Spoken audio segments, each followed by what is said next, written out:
Usul yang 3 sama dikarang oleh pendiri Wahabi. Wajib baro'atun minasyirki wa ahli. Menurut mereka wajib kita berlepas tangan, berlepas diri dari syirik dan ahli syirik.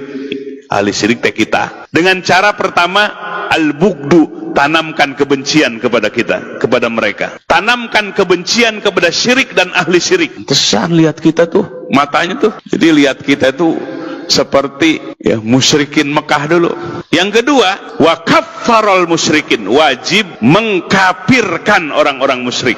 Ini. Jadi wajib mengkafirkan orang-orang musyrik. Jadi kita ini di pandangan mereka, di hati mereka adalah orang-orang musyrik dan wajib mengkafirkannya. Yang ketiga lagi, yang paling parah, wa qitaluhum, wajib untuk memerangi mereka. Ini jelas-jelas dalam kitabnya. Pantesan gaduh terus ini umat Islam setelah kehadiran mereka. Gaduh nggak? Gaduh di masjid-masjid, gaduh di media sosial. Karena pemahaman yang dibangun ini. Pemahaman yang dibangun. Dan mereka menyebut bahwa dulu Nabi Shallallahu Alaihi Wasallam memerangi orang-orang musyrik. Benar apa enggak? Jadi dakwah Nabi dengan dakwah tauhidnya katanya memerangi orang-orang musyrikin. Siapa yang memerangi ini? Apa enggak baca sejarah ya? Nabi 13 tahun di Mekah. Coba lihat dakwah dengan cara yang hikmah. Hikmah itu tuntunan Quran. Ud'u ila sabili rabbika bil hikmah. Ajaklah manusia kepada jalan Tuhanmu dengan hikmah, bukan dengan caci maki, apalagi memerangi. 13 tahun bertahan. Hijrah ke Habasyah tidak diterima, balik lagi ke Taif malah dilecehkan. Pada akhirnya hijrah ke Madinah. 13 tahun di Mekah, Nabi memerangi gak? Boro-boro memerangi, Nabi yang dilecehkan. Sudah hijrah ke Madinah, tahun kedua mereka menyerang Madinah. Terjadilah perang Badar di bulan Ramadan. Badar tuh di sekitar Madinah, berarti yang nyerang Nabi atau kafirin musyrikin Mekah. Yang datang berarti yang menyerang. Yang dari Mekah datang ke Madinah. Terjadilah perang Badar. Badar itu di sekitar Madinah. Jadi Nabi yang diperangi. Ini dalam kitab ini.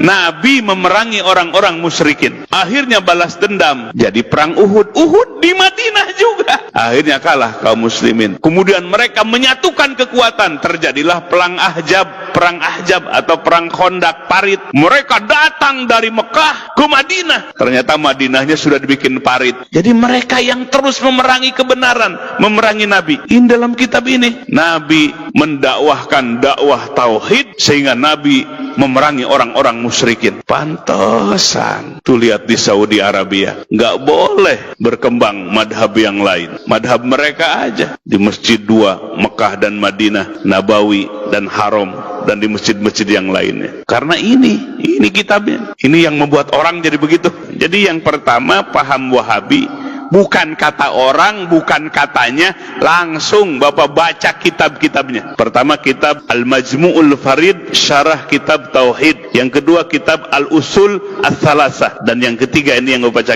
kitab, namanya kitab Kasyfus Syubuhat. Sehingga dari penelaahan ini disimpulkan, pertama madhabnya adalah eksklusif, yang menutup diri. Pokoknya sudah kami yang benar, mereka salah semua. Itu eksklusif, tidak menerima orang lain, paham dari orang lain. Yang kedua, mazhab yang ekstrim. Apa ekstrim? Takfiri, mengkafirkan orang lain, mengkafirkan golongan yang berbeda dengan mereka. Takfiri, ya, mengkafir-kafirkan orang yang beriman. Yang ketiga, dari keekstrimannya itu mereka memerangi yang dianggap orang-orang musyrik.